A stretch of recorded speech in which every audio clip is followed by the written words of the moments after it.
Alors, qu'on comprenne bien, donc, il est possible que ça vienne de mutations qui viennent de l'animal. Il est aussi probable, voire plus probable, que ce soit issu d'une manipulation humaine. Pour autant, cela ne signifie pas que la manipulation humaine avait pour but de créer une pandémie mondiale, comprenons-nous bien. C'est exactement cela, et c'est pour ça que j'aime pas trop parler de l'origine du virus, puisque on est encore au stade de supputation, et que des façons de sortir d'un virus, elles peuvent être quand même multiples, même dans des laboratoires P4, parce que, encore une fois, l'erreur est humaine, et nous l'avons vu à Lyon. Et quand on arrive à avoir un SDF à l'intérieur d'un laboratoire, on peut imaginer qu'un virus se faufile à l'extérieur. Une étudiante, peut-être en phase en doctorante ou autre, ou même quelqu'un de plus expérimenté, fatigué, des erreurs peuvent être commises, et je peux vous dire que des animaux génétiquement modifiés sont sortis de nos enceintes de laboratoire, alors même qu'on avait des enceintes qui devaient ne pas permettre qu'ils s'en échappent. Mais voilà, l'erreur étant humaine, c'est quelque chose qui est envisageable. Alors quel est le regard que vous portez justement sur la Chine, qui, je crois, va multiplier ses laboratoires sur son territoire? Oui, alors ça c'est... Alors le regard sur la Chine, c'est que déjà les scientifiques chinois et les dits experts n'ont pas joué le jeu. N'ont pas joué le jeu de la transparence, ont indiqué des chiffres qu'aujourd'hui on sait qu'ils ne pouvaient pas être vrais. À nouveau, personne n'en parle sur le fait que quand même on a eu une fausse communication de la Chine, et c'est ces mêmes experts qui, lorsque le virus arrive en Europe, en Italie, arrivent immédiatement au chevet des Italiens en disant rassurez-vous, nous savons gérer. Donc première chose, déjà vous ne faites aucune autopsie. Alors ça c'est curieux, parce qu'effectivement lorsqu'un nouveau virus arrive, qu'on ne connaît pas et qu'on ne sait pas quelle est la menace en fait, mais qu'on a le premier patient qui meurt du virus, on se dit oula, donc ça peut faire mourir les gens, donc logiquement on va mettre en place un protocole d'autopsie complète des patients, en prenant toutes les précautions nécessaires. Mais sauf que là ils se sont fait véritablement, je vais utiliser un gros mot, enfumer, et non, je vois pas d'autre mot possible, et ils ont obtempéré à ces recommandations qui leur étaient de surtout pas faire d'autopsie. C'est bien regrettable parce que on aurait dans la prise en charge évité beaucoup de morts, notamment en France, parce que on aurait compris pourquoi les patients suffoquaient. On n'aurait pas tout mis la charge au niveau pulmonaire, mais compris qu'en fait c'était vasculaire, et que il fallait apporter toute une réflexion anticoagulante, ce qui nous a été dit de surtout pas faire aussi. C'est comme les corticoïdes aussi, on nous a expliqué qu'il fallait pas en les prendre. Les corticoïdes, il fallait pas en prendre, et qu'en fait, exactement. Voilà. Donc on a vraiment, c'est assez intéressant parce que finalement toutes les solutions qui auraient permis quand même de réduire la mortalité, il y a eu dans les réseaux sociaux, etc., toute une abondance de communication en disant surtout vous prenez pas d'aspirine, d'ibuprofène. Alors l'aspirine, il faut se demander si en fait il n'était pas judicieux de prendre de l'aspirine de fait dans les buts de l'infection. Donc voilà, donc c'est quand même voilà, et puis surtout la gravité de n'avoir attendu que je crois que c'est à peu près mars pour réaliser les premières autopsies et se rendre compte de la façon dont nous avions dont la façon d'agir du virus, et du coup la prise en charge médicale qui devait être du coup définie par rapport à ces autopsies. Donc ça, c'est encore un scandale dont je crois personne n'a parlé, ou enfin ça semble pas grave, alors qu'encore une fois, quand un nouveau virus arrive, tout de suite on dit bon, vu que la salle d'attente est pleine, je vais regarder d'abord de quoi le patient est décédé, et voilà. Alors, vous l'avez dit, au niveau des traitements, on n'a pas non plus fait preuve d'une fulgurante perspicacité, c'est le moins qu'on puisse dire. On a eu beaucoup de débats, notamment avec les préconisations de Didier Raoult, le professeur Raoult, donc de l'IHU Méditerranée à Marseille, qui préconisait la fameuse hydroxychloroquine couplée à l'azithromycine, donc.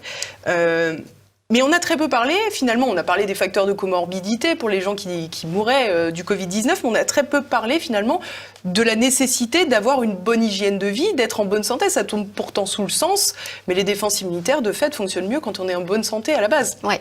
Et puis, on a, à mon avis aussi, insuffisamment parlé de l'âge médian des décès, qui était quand même 80-81 ans, ce qui est quand même pas rien. C'est-à-dire que c'est quand même un âge finalement équivalent à l'âge des décès attendus. Et ça, à l'espérance de vie. Du coup, dans l'absence de soins qu'ils ont reçus, ou la raréfaction, on va dire, de soins, et notamment affectifs, et on sait comme l'affectif est important pour les défenses immunitaires, c'est difficile de faire sa comptabilité là-dedans. Vous parliez du système immunitaire, et c'est un point absolument central, à mon avis, de toute cette crise. Pas crise Covid. Qu'est-ce qui est important? C'est quoi être en bonne santé? En fait, c'est que nous avons, quand nous sommes en bonne santé, nous avons la capacité de faire face à peu près tout virus, tout bactérie pathogène, et nous avons le système de défense qui nous a été donné pour le combattre. Et ce système immunitaire, c'est finalement un capital santé qui nous est propre. Et donc et qui s'entretient. Et qui s'entretient en faisant du sport, hein, donc en évitant d'être confiné pendant 2 mois, en ayant une bonne aération, une bonne oxygénation, c'est-à-dire en évitant de mettre des masques, en ayant une bonne alimentation, c'est-à-dire en ayant la liberté de sortir, acheter tout ce dont on a besoin là où il le faut, pour avoir la diversité alimentaire qu'il nous faut. Vous voyez déjà ce que je viens d'énumérer sur 3 points. C'est à peu près le contraire. On a le contraire, et donc on est là en définition même d'être en diminution du système immunitaire. Autre chose qui diminue fortement le système immunitaire, le stress. Plus si je vous mets à nouveau en quarantaine dans une chambre de ce studio et que je vous fais peur à longueur de temps et qu'après je vous sors de ce studio, je vous garantis que votre système immunitaire a été affaibli et que vous risquez de tomber malade, non pas parce que vous étiez avec un facteur de comorbidité, mais véritablement parce que vous avez affaibli vos chances de combattre normalement le virus ou la bactérie. Et puis l'autre aspect, c'est que ces virus et bactéries peuvent venir de l'extérieur, mais ils viennent souvent aussi de nous-mêmes. C'est-à-dire qu'en fait, on crée des déséquilibres dans notre flore bactérienne ou virale qui font que, en fait, tout d'un coup, on va devenir malade. Alors, Alzheimer a même une piste de cette petite bactérie qui est déséquilibrée au niveau de la bouche et qui, du coup, monte dans le cerveau. Donc, vous voyez l'importance d'une bonne aération de la bouche pour éviter ces déséquilibres qui peuvent se créer et éviter des Alzheimer, des diabètes et autres maladies qu'on nous dit chroniques. Mais que quand on est un peu au pied du mur, il y a quand même des moyens de protection à mettre en place, et je pense évidemment aux masques. On peut peut-être considérer que les endroits effectivement surchargés en personnes, où l'aération ne se fait pas très bien, on peut considérer que les risques de contamination sont plus élevés et que la balance bénéfice-risque, là encore, penche peut-être davantage en faveur du masque, puisqu'on va le porter une demi-heure dans la journée. Alors vous avez donné dans votre question les éléments de la réponse. Vous avez dit quand on est au pied du mur. Alors je vous pose la question, Élise, est-ce que vous pensez qu'aujourd'hui nous sommes au pied du mur ? En tous les cas, il semblait que le pays l'était au moment du 17 mars. Oui, mais là, on est d'accord qu'on est aujourd'hui. Et donc, aujourd'hui, on a l'avantage d'être aujourd'hui, ce qui fait que nous avons les chiffres et les observations de ce qui nous a précédé. Et donc, nous avons un petit peu plus de vision sur la prise en charge médicamenteuse qui finalement, où on voit que le cocktail d'un macrolide, d'une antibiotique, antibiotiques macrolides de type azithromycine, de zinc et pourquoi pas, pour dire un gros mot, de plaquenil, a quand même un effet notable sur les patients lorsqu'il est donné au début de l'infection. Donc, aujourd'hui, ça veut dire quoi? Ça veut dire qu'on sait quand même globalement traiter les cas de Covid. Deuxièmement, qu'il y a une raréfaction des cas de Covid, même si par les tests, on en diagnostique de plus en plus. Il ne faut pas faire l'erreur de penser que nous sommes toujours dans une épidémie. Si vous regardez ces courbes et ces dynamiques que je vous montre et qui sont vraiment très intéressantes, elles nous donnent justement cette dynamique et cette évolution. Qu'est-ce qu'elle représente? Elle représente le temps de doublement de morts. C'est-à-dire combien de temps il va me falloir pour que je double le nombre de morts. Alors ça va être 5 jours, 4 jours, 5 jours, 6 jours, et c'est de plus en plus espacé. On s'aperçoit de quoi? Que vous voyez que tous les pays, la plupart des pays, en tout cas européens, ont l'épidémie a cessé. Donc vous voyez cette chute verticale nette qui montre que l'épidémie a cessé. Autre point intéressant, c'est que vous remarquez aussi que la pente est en train de diminuer. C'est-à-dire que dans les pays où le Covid sévit encore, comme l'Inde, le Brésil, eh bien la pente est en train de diminuer. Ça veut dire que il faut de plus en plus de temps pour avoir un doublement des morts. Ça veut dire que le virus est en train, au niveau mondial, de perdre aussi en force. Donc dans nos pays, il n'y a plus. Dans certains pays, il y a encore, mais visiblement, on n'est plus sur les mêmes épisodes que précédemment. Après, à Mayotte, il s'est passé quelque chose d'intéressant. Ils ont confiné. Alors ça, c'est très intéressant parce que du coup, ça a créé beaucoup plus de morts qu'il n'y aurait dû en avoir. Pourquoi? Parce que lorsque vous êtes confiné sous une tôle ondulée dans une case et que vous n'avez plus le droit de sortir, bien effectivement, là, vous diminuez fortement vos résistances et votre... Confiné en sauna, oui. Ouais, le confiné en sauna, ça n'a jamais été bon. Donc c'est un mode de vie où on est habitué à sortir. Ça m'amène à quoi? Ça m'amène au fait que sur cette gestion de crise, je ne comprends pas d'abord pourquoi on en fait autant alors qu'on peut raisonnablement se mettre à douter du moment de pandémie quand on voit que finalement au niveau mondial, à mois équivalent sur les autres années, nous n'avons pas assisté à la surmortalité qui est attendue par une pandémie. Nous sommes aujourd'hui à 650 000 morts dans le monde, si j'en crois les chiffres. On peut penser aussi que le confinement qui a été pratiqué assez généralement a évité d'autres morts. Je pense ça, pour le coup, aux accidents de la route, basiquement, etc. Oui, ça, vous avez raison. Vous avez raison que pendant longtemps, mais je pense aussi qu'il y a eu une surmortalité pour le coup, et ça on le sait. Pour les chroniques, les maladies chroniques. Maladies vasculaires, beaucoup d'arrêts cardiaques, parce que justement, ou de cancer, parce qu'il n'osait plus se faire traiter, il n'osait plus aller à l'hôpital. Donc on a des effets, on en a dans tous les sens qui, à mon avis, se neutralisent les uns les autres. C'est-à-dire que oui, c'est éminemment complexe. C'est pas la grippe espagnole, en tout cas, pour le moment. Mais c'est pas pour le moment, parce qu'en fait, je vous arrête, pardonnez-moi, mais c'est pas pour le moment, parce que vous voyez bien ces courbes que je vous ai montrées, c'est plus pour le moment. On arrête. Alors quand on est en train de nous dire, il y a des scientifiques qui disent il va y avoir une deuxième vague. Alors moi j'aimerais bien les confronter sur ce plateau ou sur n'importe quel autre plateau, ces scientifiques, parce qu'une deuxième vague qui suit une première vague d'une épidémie qui a la forme d'une cloche. Et qui fait une deuxième cloche dans la foulée, personnellement, je n'en ai pas rencontré. J'ai cherché, je n'en connais pas. Je dis pas que ça ne peut pas exister, mais vraiment, j'ai cherché beaucoup. Donc, en fait, ce qui existe en revanche, c'est que à des temps espacés, il puisse arriver d'avoir une autre petite courbe. Et en général, ces courbes-là, sont des courbes bien moins importantes que précédemment et beaucoup plus limitées en géographie que les premières courbes.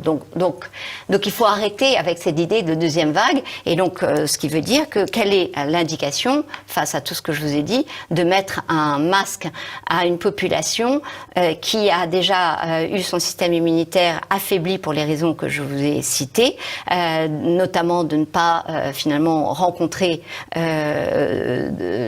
d'autres personnes, donc finalement d'avoir cette espèce d'échange permanent qu'on a de nos bactéries, de nos virus, etc., qui est un flux naturel, qui est un flux même vital. On le voit chez le petit enfant qui, dès sa naissance, par les voies basses, il va se prendre une explosion, une bombe littérale. Bactériologique. Il a une attaque bactériologique et après ça, il a d'autres attaques bactériologiques. Si en plus il est mis au sein ou même avec les biberons, on essaye de stériliser, etc. Mais enfin, il a plein d'attaques bactériologiques. Et comme si c'était pas assez, de toute façon, dès qu'il va pouvoir avoir manger de la terre, il va manger de la terre, manger les clés, pardonnez-moi, et etc., etc. Donc en fait, il va porter à la bouche tout un tas de... C'est pas parce qu'il a des tics, c'est pas parce que c'est un grand malade de l'oralité, parce qu'il les tête pas, vos clés,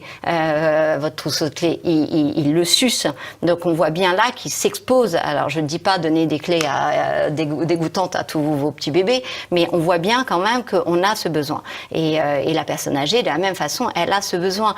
Je ne connais pas vraiment de personnes âgées qui n'aiment pas qu'on leur prenne la main longtemps. Je sais pas, alors j'imagine qu'il se passe quand même beaucoup de choses par le toucher, mais je pense qu'il y a aussi cette espèce d'échange dont ils ont besoin. Ils ont besoin physiquement pour leur état, leur bien-être, et l'hypothèse est lancée, et pourquoi pas pour aussi enrichir leur bactériome parce que ils ont moins de rencontres avec l'extérieur. Donc voilà, c'est assez paradoxal parce que c'est au moment où on découvre toutes les merveilles du fait que vous êtes plus de bactéries que de cellules humaines et l'importance de cette richesse qui est votre, on dit microbiome, c'est l'ensemble de toutes vos petites bestioles, et on découvre toute la richesse et l'importance, et paradoxalement, c'est le moment où on dit, on va appauvrir ça en vous collant un mouchoir, et moi j'aime bien dire, Élise, et si avant cet épisode de folie collective qui nous mène dans le mur d'une économie abîmée colossalement en profondeur, je vous avais dit, prenez un mouchoir. Sortez un mouchoir parce que vous êtes gentille, complaisante. Et obéissante. Je ne sais pas si vous l'étiez à l'époque. Maintenant, vous l'êtes devenue, ça c'est certain. Et je vous dis, crachez 2-3 fois sur votre mouchoir. Et là, je vous dis, maintenant, vous le gardez pendant 2-3 heures là sur votre nez. Est-ce que vous l'auriez fait ?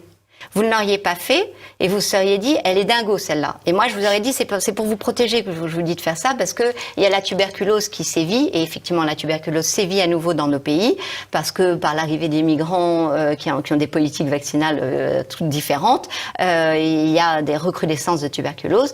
1,5 million de morts de tuberculose contre 600 000 morts du Covid. On n'entend pas parler de la tuberculose. La tuberculose est hautement contagieuse.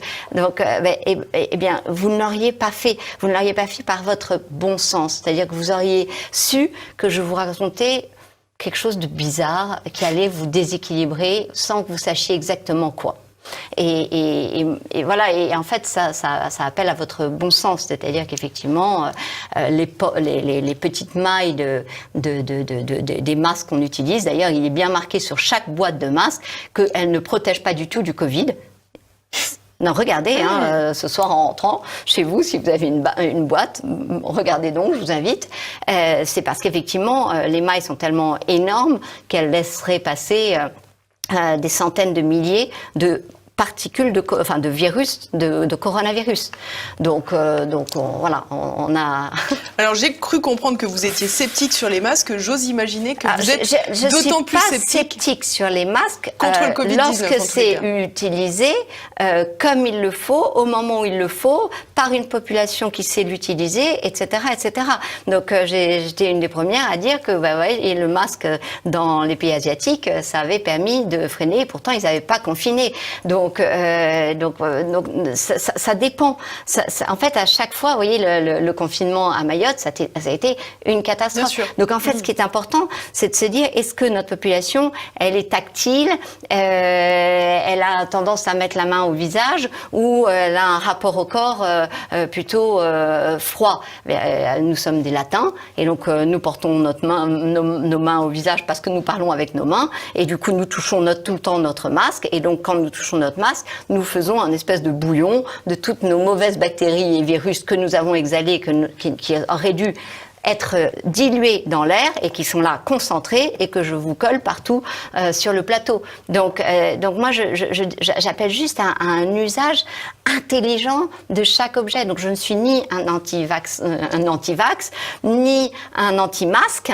Je suis pour une évaluation des moyens adaptés et tenant compte de la culture et de la façon de vivre des gens. Et de la situation présente. Et de la situation, évidemment. Du climat, de la température, de tout un tas de choses. L'exposition des asymptomatiques donc au Covid est réelle, c'est-à-dire que c'est pas parce qu'ils n'ont pas eu de symptômes qu'ils n'ont pas eu le Covid. Et là, vacciner quelqu'un qui a eu le Covid sans le savoir, c'est à nouveau le mettre en danger, parce que pour les mêmes raisons d'interférence virale, notamment, par exemple, je ne sais pas si vous avez été exposé à la tuberculose, et que vous risquez d'avoir contracté la tuberculose, on va surtout pas vous vacciner parce qu'on sait qu'on va faire ce phénomène d'amplification. Il y a à une plus forte chance. raison qu'on ne sait pas grand-chose sur l'immunité du Covid-19. En plus, mais de toute façon, on sait suffisamment de choses sur les virus pour avoir cette précaution qui fait qu'on ne vaccine pas quelqu'un qui a été exposé à la maladie. Donc là, à nouveau, ça c'est quand même une mise en danger de gens qui ont rien demandé à personne. Voilà. Pour conclure, Alexandra Henrion-Caude, on a explosé le temps. Je vois qu'en régie, on me met des petites lumières rouges. On va quand même conclure. J'ai le sentiment... Qui se reflète sur votre blouse blanche. C'est ça, tout à fait.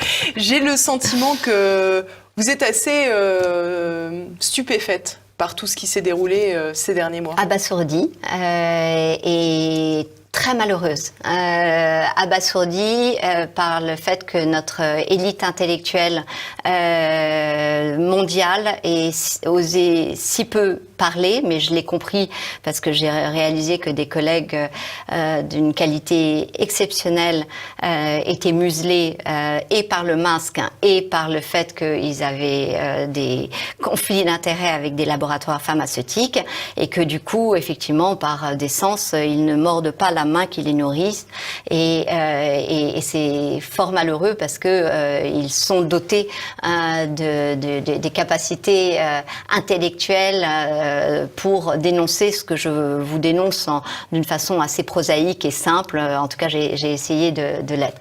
Et catastrophé pour la suite, parce qu'effectivement, si on arrive à l'extrémité de ce qui est en train de se passer visiblement en Italie, c'est-à-dire du traitement obligatoire, on a eu le service de travail obligatoire, c'est des sombres heures quand même, et visiblement, on serait en train de discuter et même d'implémenter l'idée d'un traitement obligatoire.